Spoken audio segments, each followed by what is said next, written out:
রান্নাঘরে সবাইকে স্বাগত। আজকে আমি বানাবো চিলি চিকেন। এখানে চিকেন নিয়ে নিয়েছি, লবণ দিয়ে ম্যারিনেট করে নেবো। লবণ দিয়ে ম্যারিনেট করে রাখলে ভিতরে লবণটা ভালো ঢোকে।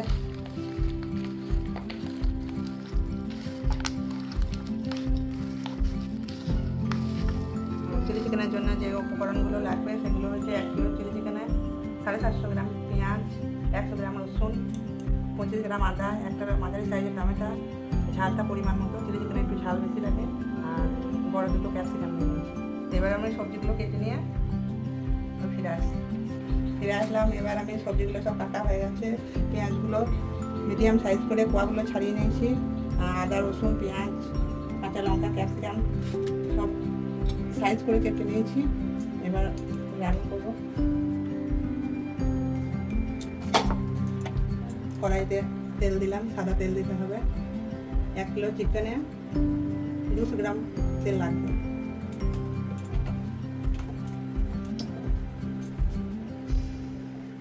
তেলটা গরম হওয়া অবধি অপেক্ষা করবো। তেল গরম হয়ে গেছে, এবার আমি রসুন কুচি দিয়ে দিলাম।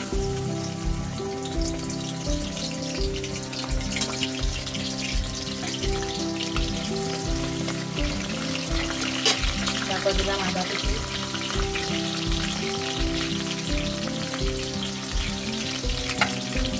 একটু নেড়ে নেবো।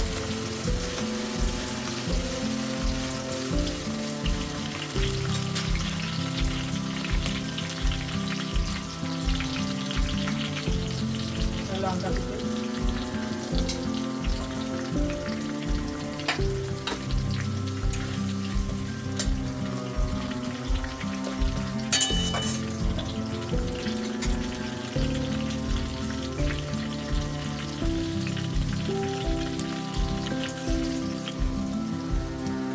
আদা রসুন লঙ্কাটা একটু ভাজা ভাজা হয়ে গেছে। এবার দিয়ে দেবো পেঁয়াজ কুচো।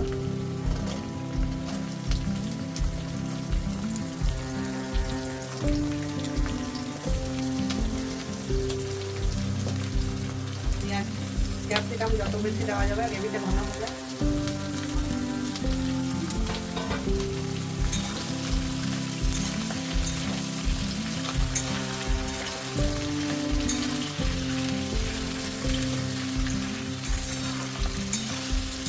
পেঁয়াজটা একটু লাল লাল করে ভেজে নেবো। পেঁয়াজটা একটু লাল লাল ভাজা হয়ে গেছে, এবার দিয়ে দেবো ক্যাপসিকামগুলো।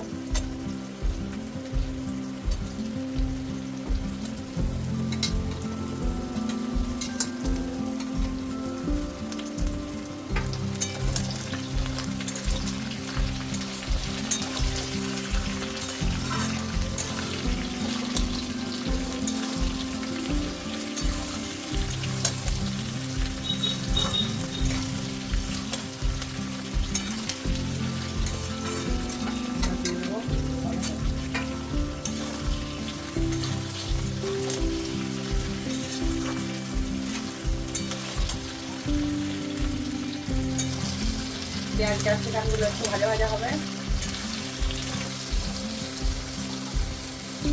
5 মিনিট ঢাকা দিয়ে আমি ভেজে নেবো সবজিগুলো। 5 মিনিট হয়ে গেছে, এবার সবজিগুলো ভাজা হয়ে গেছে। এবার আমি লবণ দিয়ে মেখে রাখা মাংসটা দিয়ে দিচ্ছি।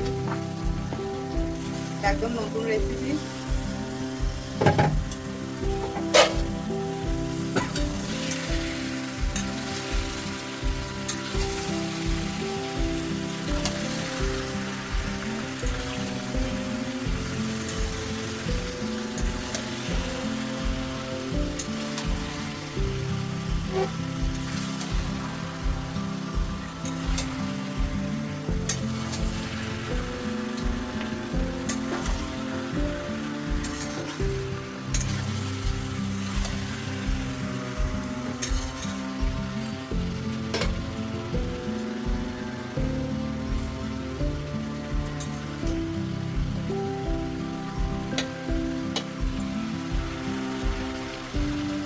এবার মিডিয়াম আঁচে সিদ্ধ করে ঢাকা দিয়ে সিদ্ধ করে নেব।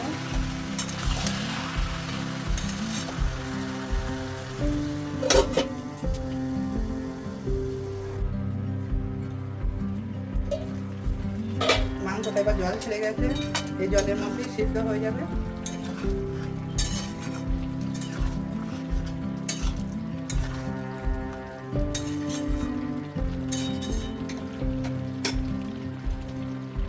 আবার আমি ঢাকা দিয়ে সিদ্ধ করে নেবো। 30 মিনিট পর ঢাকনাটা খুললাম, অর্ধেক সিদ্ধ হয়ে গেছে।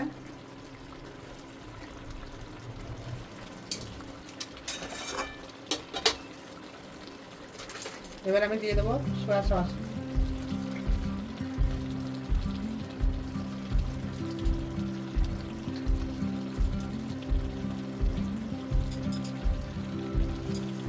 চার চামচের মতো সয়া সস যা হয়েছে দিয়ে নিয়ে দেবো।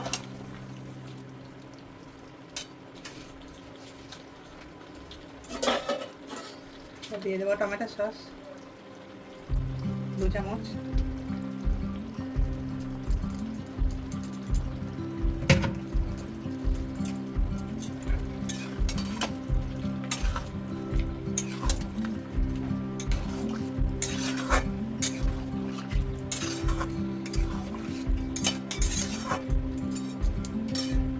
আবার ঢাকা দিয়ে সিদ্ধ করে নেবো।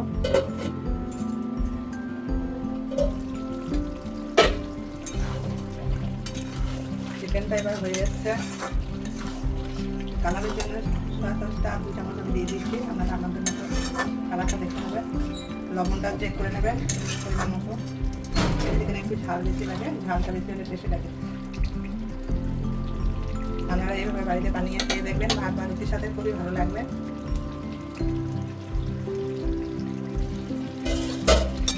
এবার এটা তেল ছেড়ে গেছে, এবার রান্নাটা রেডি হয়ে গেছে। এবার আমি নামিয়ে নেবো। রান্নাটা হচ্ছে মিনিমাম টাইম লেগেছে 50 মিনিট। চিকেনটা নামিয়ে নিয়েছি। এবার আমি ভাত বা রুটির সাথে পরিবেশন করে খেয়ে দেখবেন, খুবই ভালো লাগবে। নিত্য নতুন রান্না পেতে গেলে চ্যানেলটাকে সাবস্ক্রাইব করুন।